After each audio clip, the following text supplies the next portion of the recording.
Okay, I've got 25 and a half. We're going once, going twice. All in, fair warned, and sold. You're listening to the How's It Going podcast. Tony Abbott in Budgie Smugglers. Yeah, no. Interest rate cut. The election. Interest rate cut, Charles. Interest rate cut down 0.25. I just want milk that tastes like real milk.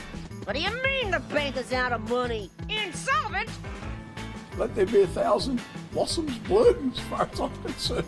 You know, but I ain't spending any time on it because in the meantime, every 3 months, a person is torn to pieces by a crocodile in North Queensland.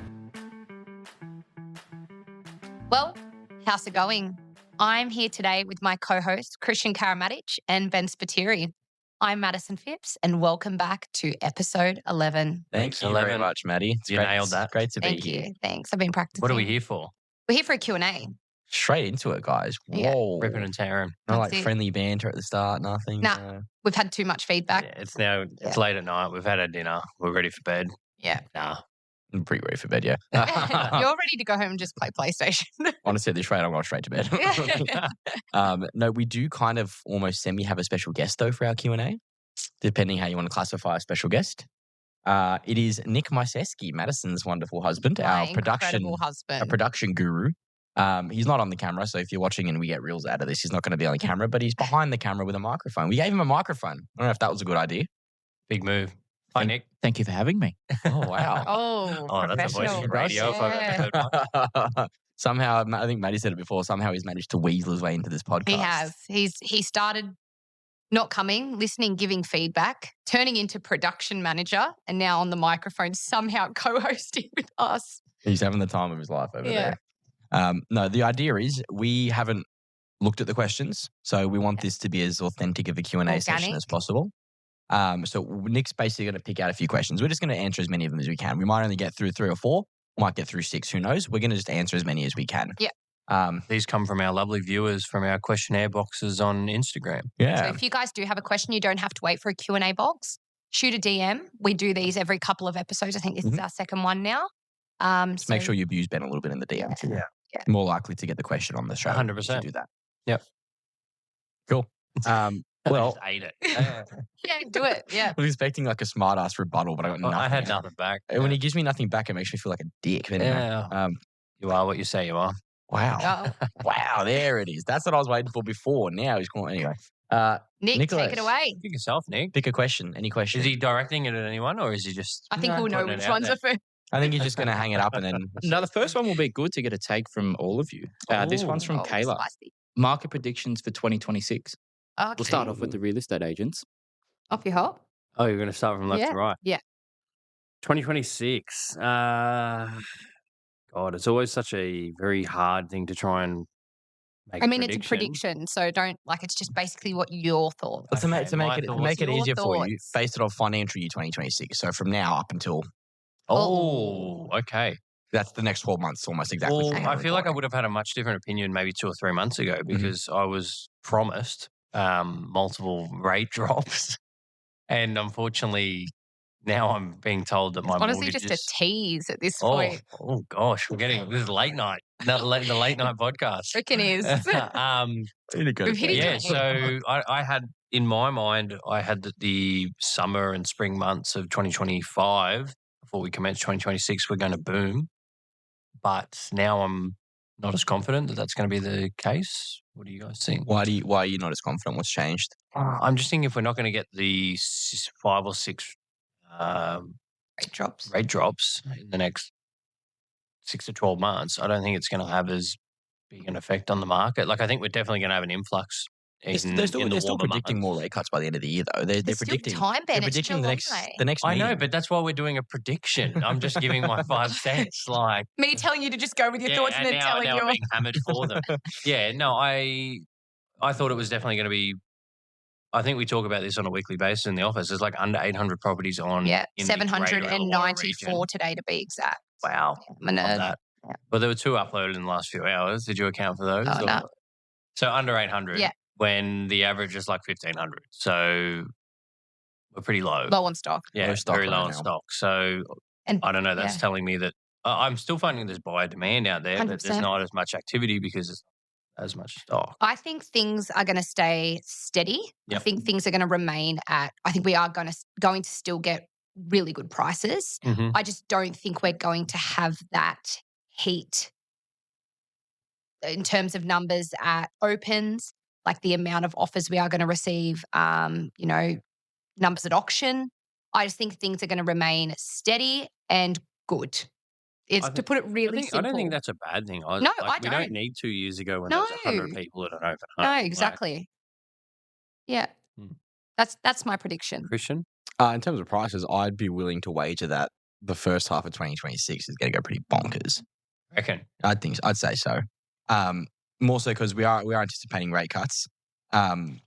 Look, they're already predicting another rate cut in August, and at this point, the RBA waited. They were obviously trying to be a bit more conservative, but inflation is literally falling out the lower end of the band now. Mhm. It's like they've got an issue of inflation being too It's low. going the So other way. it's almost, I don't want to say guaranteed because it's not. The only thing that's guaranteed is I'm going to drop dead one day. But, I'd be pretty confident there's going to be at least 1 or 2 more rate cuts before the end of the year, right? Yeah. And I think there's already so much pent-up demand because people have been holding out, especially, for example, a lot of vendors. I'm sure people have been waiting for the market to go boom again, that expectation that rates are going to drop. I think if we do get another couple of rate cuts this year, so before the end of this year, usually there's a bit of a delayed effect. That's what. As they- you were saying that, I was sort of thinking this from the last 6 to 12 months because Correct. we expected to come into this year and have that effect, but Yeah. it never really came to fruition. Like it was a little bit of an increase, but we didn't have. Maybe I'm just getting too stuck up in the idea of maybe I was expecting it to be like 2 years ago. Yeah, look, I'd still be pretty confident to bet that I think prices are going to start moving again second half of next year, first half of next year, What do you sorry. reckon, like percentage wise? Put you on the spot. Because they're always It's just a moving. I think prediction, they're always isn't it? going up. Yeah, Like they're progressively going up. I like think we're going to 10, see 20%. I think we're going to see strong. I'm not going to slap a percentage on it, but I think we are going to see stronger growth than we have the last couple of years. Last couple of years, the market's been pretty stagnant, so I think we're going to start. We're going to see a pretty bullish market again. Yeah. I would say before 30 June next year. So not to scare anyone, but buy now By now. and sell now. Call me. I think that covers that. Yeah, that was Anything else good. you want to That was add for pretty that? good. Kick us off with the second question, Nicholas. The second question is from Macaulay. I've been wanting to get into the broker space. What are the requirements to get into it? You're like Christian. serious? The Yeah, who competition? would like to answer that question? Finance. Look, I took the long way unintentionally. Not really. I went to uni. I did a bachelor's degree in economics and finance, and then worked in the industry for 2 years writing home loans for ING. And then I still had to go and do an online diploma. So You were overqualified for your position. You could have just got the. depends who you ask. the, It's an online Cert 4. It's like a Cert 4 or a diploma you have to do. so you And- could have gone the cereal box way, but you went the real way. Well, I still had to do the Super Box way after doing the other way anyway. It didn't matter. That's pretty harsh It's- from someone that didn't go to uni. No, it's not that. It's more. Did your apprenticeship? No, it's not so much that. It's more. Well, to give you an example, obviously, in our office, I've got my uni degree hanging up on the wall. Christina, who was our loan writer, is now a fully accredited mortgage broker. She's got the same qualification as me to do the same job that I do without the uni degree. And no So- hex debt. And no HECS debt, exactly. So the barriers to entry in this space are very, very low, so to speak. It's basically, you're doing the harder part is when you first get accredited, you have to have a mentor for, I believe, 2 years. Okay. Which usually can just be any kind of practicing mortgage broker. So it's not. So a lot of times for you to, most people usually enter the industry by joining a pre-established firm or an established mortgage broker, because your online course doesn't teach you much for the record. Like I've done it, it's pretty useless. Yeah. So it's a lot more on the job learning. The actual barrier to enter and become accredited is not that high. It's more actually learning the job kind of as you go, I would say. Experience based. Yeah, basically, to sum that up, that was a very long-winded answer. Sorry, but it's an online diploma. No, It's an I online don't think that Cert was 4. long-winded. Macaulay, take that in and get on it, mate. You want a mentor? I think Christian would be happy to take you Oh, I think he definitely would. under his wing. Imagine those two working together. Yeah. Fire. Yeah, Macaulay. Obviously, we're assuming it's Macaulay is in Madison's brother-in-law, Yeah. one of my best mates. So, yeah, don't know if I'd want him working as a mortgage broker with me though. Oh, sorry, Mick. He's one of our biggest fans. You've got to be Wow. nice. We love him. No, we do. Nick, your love him. take? Anything from you on that? Nah, he couldn't do it. Question number 3. Yeah. Number 3 is from Daniel. And this one is Dan the another man. broker question. What is equity? How do I build it with my properties? And how do I buy 30 houses by 30? Look, 30 houses by 30 might be a stretch. I don't want to Barefoot investor. I don't want to shoot your dreams down, but that one might be a stretch. But no, all equity is just a fancy way of saying what your property is worth minus what you owe on it. That's basically all it is. In terms of accessing that, people obviously, there's that phrase people say, riding the equity train, so to speak. Yeah. The way the banks treat it, which is the most important thing because that's where you get the lending from. If your property is worth $1 million and your loan is $500,000, on paper that sounds like you have $500,000 in equity. You don't, not in accessible equity anyway. If you have an existing mortgage on an existing property, the banks will let you cash out, is what they call it. So increase your loan for additional whatever purposes. They only let you go up to 80% of the property's value. So if you got a property worth $1 million with a mortgage of $500,000, you can theoretically go back to the bank and do a cash out. So convert that equity into cash, which you can then use it as a deposit to go towards the next property. In that hypothetical scenario, you can access about $300,000, which it's enough cash out to fund Yeah. a 20% deposit and stamp duty for another property worth $1 million pretty comfortably. I have a few landlords that say the first 2 and 3 are the hardest to roll over, but after that, they seem to roll Yeah. over easier. In that scenario, Yeah. if you've got 3 or 4, can you access equity from 4 properties to You can contribute to do the it. next You can do it. purchase? So there's 2 ways you can do it. You can do it on a per property basis, so to speak. So this property is worth $1 million, loan of $500,000, done. Or you can kind of do it on some people do it on a more aggregated basis. So effectively, you can do what's called cross collateralized, where you basically take multiple properties securing multiple loans. So if you have 2 properties that are both worth $1 million, you have total asset base of $2 million, and each property has a loan of $500,000. So you've got $2 million versus lending of $1 million, and they aggregate it. And so you can use both. So you then want to go do a cash out, you can just use both as collateral for the new loan as well, cross collateralize all of it. So you can do it some people prefer to do it individually per property per loan, because that way it's separated out. So if they want to offload one, it doesn't affect the other lending. If you were doing it that way, could you do it through separate banks? Or they all have to be through one? No, 2 separate banks. You could have each property mortgage with a different bank if you really wanted to. I don't know why you'd want to. No. Makes it very complicated. Yeah. Well, no, there are reasons as to why you would, based lending requirements, all the rest of it. But yeah, from an equity point of view, it's that straightforward. It's basically 80% of what your property is worth. That's the accessible equity that you have. Yep. Up to that point. Interesting. Yeah. Let's roll on. Dan the man would be happy with that, surely. Good luck on your 30 by 30, Daniel. Keep us posted. Yeah, call us. Might get you on as a guest. Next question. Next Question question. 4. One from the compere himself. How do you find it being relatively young in the industries that use it in? Any challenges that you face? I'll let you guys start us off there because I've been yapping for a while. Not that I'm allowed to say that word. Whoa, whoa, whoa, whoa, whoa. The answer that I would give to that is the only struggle would be people taking you seriously. I agree with what you're saying. But Be unfiltered, fuck it. You're being I'm serious. Yeah, I be just- honest. I Unfiltered. mean, how you look at it is a house or like an investment property, anything is the biggest asset that someone, has. To trust someone to do the best job for you, typically you're going to go for someone who's the oldest, most experienced, gets the best stats, has great results. So if you aren't at that level yet, I think getting someone to trust you and give you that job is hard. You really have to prove yourself, bend over backwards, and give them everything you've got. Completely agree.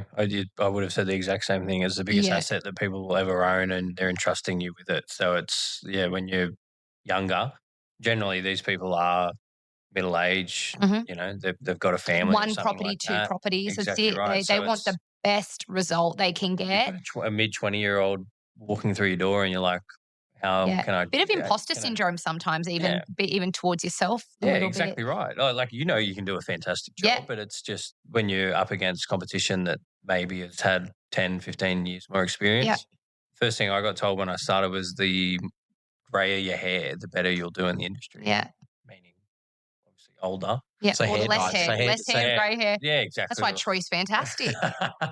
So a shaver or hair dye does solve the problem, Yeah. right? Yeah, I don't know. I'll go the like jet grey. I'll go and dye it and see how I go. The next few appraisals, I'll let you know. That's it. Yeah, we need to do that. We need to get a control. So we'll do like a proper scientific experiment. We'll look at one of your months pre-hair dye and then base that against the month post-hair dye. Basically, no baby face. Yeah, true. Yeah, no baby face. Being mature as possible. That's probably the number one thing I'd say. Yep. It is hard though. Like I had the same thing. I started broking in 2020, so I was 22. I was pretty young. Hadn't even turned 23 yet because it was end of 2020. So, and I had the same experience. A lot of people, given obviously I came into the industry working under my dad, so to speak, who had been in the game obviously a lot longer. And most of our client base were people, his existing client base or people who were referred by his existing clients. So a lot of the time the phone was ringing and people wanted to speak to the boss, not the boss's I get you. 22-year-old son who couldn't even grow a full beard.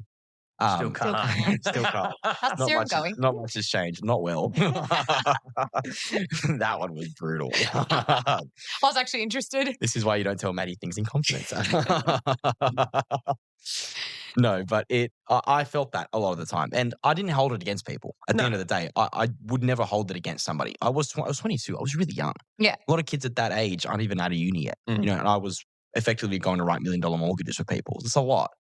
I had the benefit, though, of what we would do is people would understand that whatever I was doing, Dad was behind me, backing me. So that it was more, I think a lot of people in those early days assumed it was a case of Dad was running with it. He was the lead. I was just doing the grunt work, which was the case in a lot of instances. But even instances where, Dad would say, this is your client, you do what you need to do, Dad would present as if he was at the time, obviously, effectively the principal broker, you could say. But, I think it gave people a lot of reassurance, knowing that the experienced guy was there and the young guy was obviously being exact monitored, same looked after. as my situation as well. Did you provide that to Ben when he started as well? Yeah, Were you the more experienced? I brought him in under my wing, and we're still getting to that next step. Hey, got the job through her, Ben. Remember.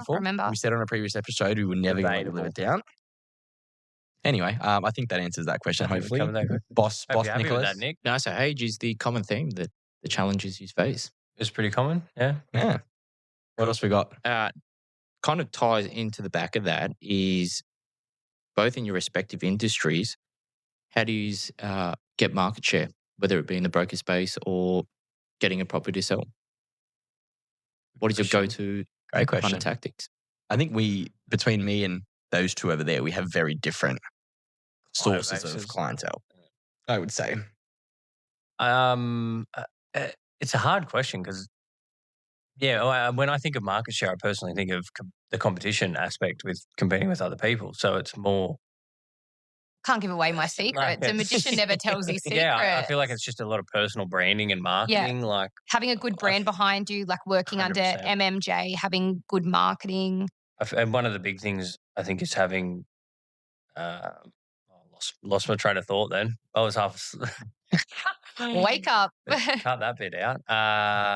Absolutely. Wherever you were going, I was on that track. I was going to say sometimes, which I don't know if this may be a little bit controversial, sometimes taking on a little bit less to do a job, through start to end, carry it every single way, not handing it over to that junior that's been here for 6 months. Someone signing up with you, they're going to see you from the moment that you walk in the door, appraise the property and sign them up, to putting the sold sticker on at the end of the day.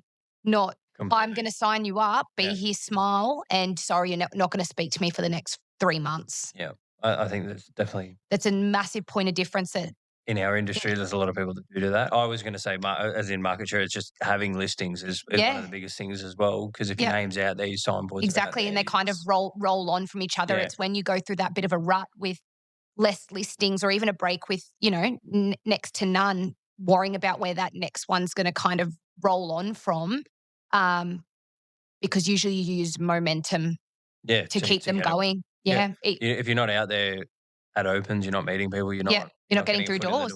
Yeah. And most of my work anyway, from my dad's time in real estate as well, a lot of ours is repeat business. And most of it is word of mouth. Clients just keep coming back and again. And I mean, it goes to show the hard work that he's done, and he's done right by people that, I mean, to last 35 years in this industry, you have to be doing something right, especially in Wollongong, because I can tell you, if something bad happens, everyone knows about it. Absolutely. I look, just to weigh in on that one, in terms of I've been very, very lucky with the business that I've sort of walked into with Dad.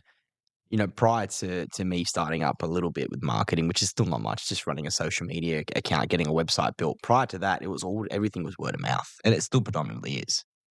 Most of my dad's customer base started as people that he knew to some extent at a personal level.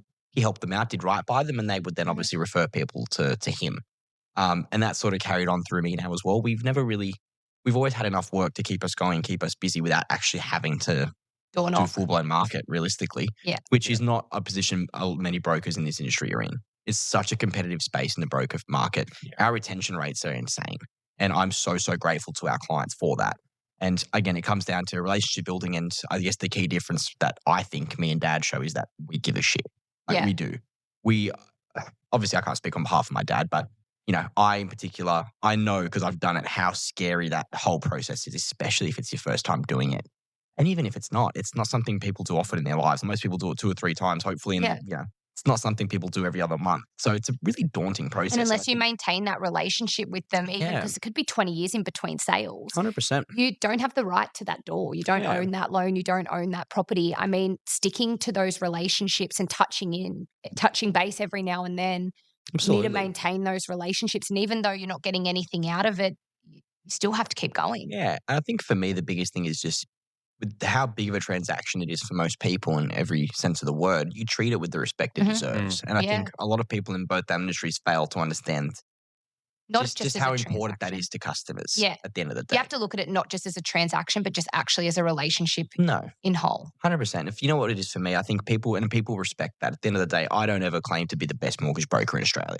But you try your the thing is, it's not even just that. I give a shit. That's the biggest difference. I genuinely care. I want that on your T-shirts from now on. Lofa Finance, I give a shit. That's it works. It sells itself, really. Yeah.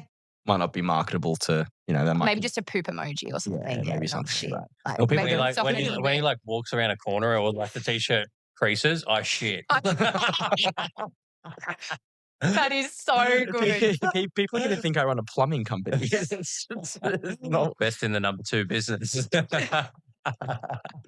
You're doing way too much thought to this, Benny. No. God, you should start That was good. branding. We nailed that. Yeah, that was amazing. Are you happy, Nick, with that one?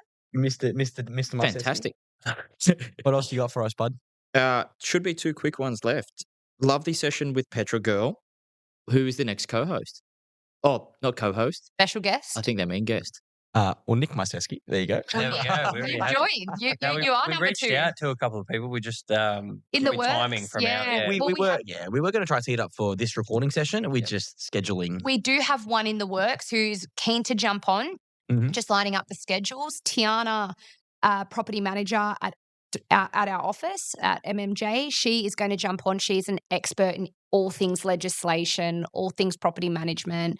She's got a lot of insight, so she's going to jump on the podcast. So she's our next special guest in the works. Yep. There you go, sneak peek, teaser. And then after that, we're trying to line a few up. So if you want to jump on, drop us a message.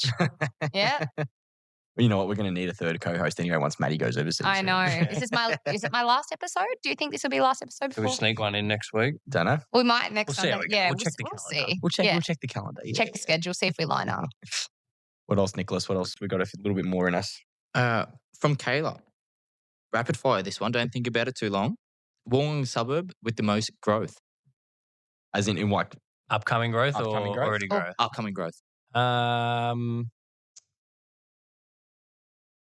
I'll say Calderwood. Calderwood? Yeah. I'm going to go Bellambi. Oh, I like that. I just think my theory is it's always started north. So, you know, Coldale, Ostomy, Thurrool, Bulli, Woonona, East Corrimal, they've all had their really good times. Bellambi has to be next. Only once they get rid of the housos. Well, I didn't want to say it. It's the truth. That's not a cut. It affects house prices. It does. It is near the water.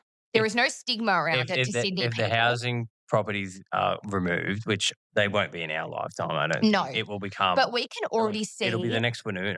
Yeah, 100%.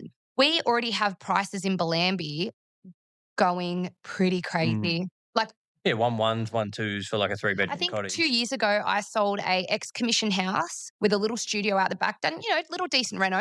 Is that at Sellers? Sellers. Yeah. Peak of the housing commission area, 125. First week on That was market. a nice house, I remember. Small, like 2 bedrooms, with a 3rd bedroom, aka or sunroom out the back. But 125 first week on market, like. Some people aren't worried about it. There's Like, no stigma around for You Sydney go to people. Woonona, well, the next suburb across what really. And you're paying an Russellvale extra $2 almost. million for Or the you same go thing. East Corrimal, you add another zero. Yeah, you're adding another mil almost. Yeah. And I look for the same logic that you said. For me, it's all geography in the sense of Wollongong is a city that is sandwiched between the ocean and the mountains, and it stretches. It's long. It doesn't go wide like Sydney. Sydney That's what continues to grow Wollongong west. means. So Wollongong, yeah, between the mountains and the sea. See. What are you laughing at, Ben? That's just Stop, good. man. That was good. You're gonna sing out. Ben's gonna start singing our old Holy Spirit theme song. Live by the truth. Oh god. It's not how you do it in real estate. So which is your suburb, sing. Christian? Anyway, No. Speak for yourself. Nick's Thought that calling. was your motto. Nick's calling us out. We're getting Yeah, I sidetracked. know. It was meant to be No, rough. I was going to say, look, for that same reason, at the end of the day, I think everything north of town has already had its boom. I'm not saying it's going to stop growing, Yeah. but I don't think it's going to be anything north of town for me is not going to be the next big boom. Can I suburb. guess what yours is going to be? Try here. Go for it. Unanderra. That's on my list. It's one of my. I don't think it will be the biggest though, because that's already started. Yeah. I think if you're looking forward over the next 12 months, I think it's likely going to be possibly like a Berkeley or a Dapto. Okay. Yeah, I think Berkeley's you're still picking up a house around Berkeley for about the 800K mark. Absolutely, so, and yeah. even Unanderra, not as it has gone up already, but it's getting. I think it will continue because Unanderra. Oh, sorry. Similar case to Bellambi, they've already begun massively shifting out a lot of the government housing in Unanderra because Unanderra used to be notorious for it, and it's already they've started shifting it out massively. Naturally, I think anything by the water is going to have growth. I think it's almost foolproof a little bit. There's only so much space around the water. You heard it here first, folks. It's almost foolproof. I just think there's only so much space around the water. Everyone wants to be there, so it's natural that these little pockets are going to one day. My dad's first investment property was in Bellambi. There you go. He lost money on it. There you go. Maybe wrong time, wrong place. Isn't that what they say? It would have been back in like the late 80s, early 90s. Oh yeah, silly man. A while ago. I feel a shortcut there. Everyone else gave like long-winded reasoning. I just said cold. We know because they're Nick woolly. said rapid fire. I lost control. Long-term answer. Yeah, infrastructure's coming. Schools are coming. The releases are running Woolies. out. Woolies is part of infrastructure. Yes, the pub's already there. But anyway, all The right. tavern, you mean? The tavern. The sorry. tavern. I'm It's a with little bit Christian. The fancy. flat blocks, young investors coming in to build families. It's affordable Yeah, and at a it's Nick, savvy get price into point. real estate, man. Unanderra especially to As develop Roy a would say, I'm a between disgruntled flat real blocks. estate agent. No, not disgruntled. That's not the word. What A is it? frustrated real estate Frustrated. agent. That's He's exactly what definitely you are. frustrated. Yeah. Wow. Okay. I don't know what to do with that. I don't know what to do with that.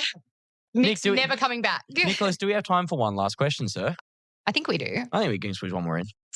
We do, but I'd have to make it up at the top of my Yeah, head. you know Oh, what? okay, we Let's do a wild card. Is that what we call it? Yeah, one from the boss, the production manager. Second one. He did one earlier. Yeah, he's chucked a few in.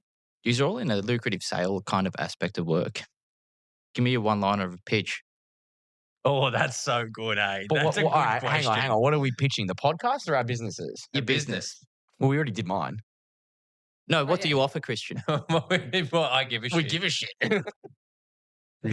Mine's done. Well, I think mine was you see me at the start, I'll be here throughout, and I'll catch you at the end. I'll be there when you finish. Female real estate agent. It's took a really, really weird turn. I don't know. It's a one-line pitch. It's like, Live by the truth. yeah, live by the truth. All right, Go Holy Spirit. we'll lock that in. We're not locking that in. That's a cop out. He's really getting How can I beat I give a shit and be there when you finish. Matt is like 3 sentences long. yeah, Well, one-liner? Yeah, I live by the truth. I'll stick with that. Yeah. Ben does live by the truth. I don't know where to go with this now. Like, that's a great question. It's like the old Wolf of Wall Street. Sell me this pen. Sell me the pen. Great salespeople we've got here. He's into us. This Is this a podcast roast? this was meant to benefit our businesses. He just sit here and come here and roasted us. All right, Nick, why don't you give us a sales pitch? What's your sales pitch? For a maintenance company? Some would say Apex Maintenance. But we still got reception. Yeah, come on, Nick. You're so proud down there. Come on. What are you trying to do? Episode. I like it. What are you trying to do? He's doing I was trying to fix the mute button. Oh. You muting yourself? Or? It's all about presentation. Your first 2 minutes with someone is what you're going to be making your judgment of. So if you come in with a great 2-minute pitch, why he's all laughing back? Why are we getting a sales lesson? You can buy people. After that, it comes with quality. Are you going to start And third mentoring point real is estate? price What's Tom Panos the second over there? It's the 2-minute rule. The of real life. estate. Are we in agreement that he just chat GPT that? Or? No, it was. I had a That's why the conversation mute at button wasn't working. It was a conversation at he a was pub with a stalling. bloke, and he goes, "You know what?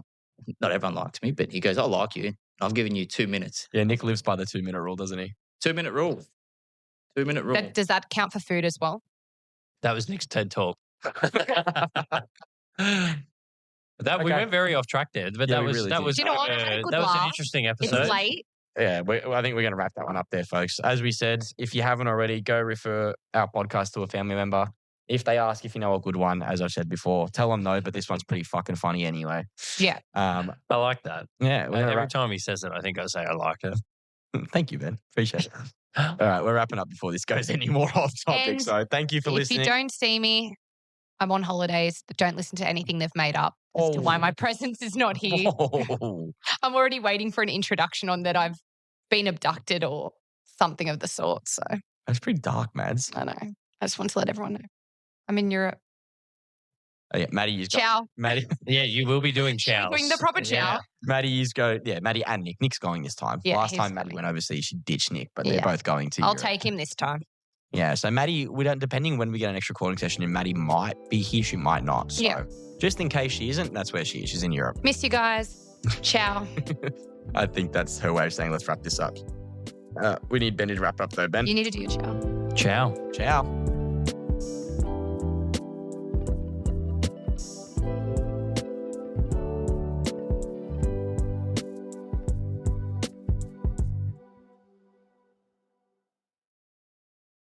Everything presented in this podcast is for information and entertainment purposes only, and all advice is to be considered general in nature.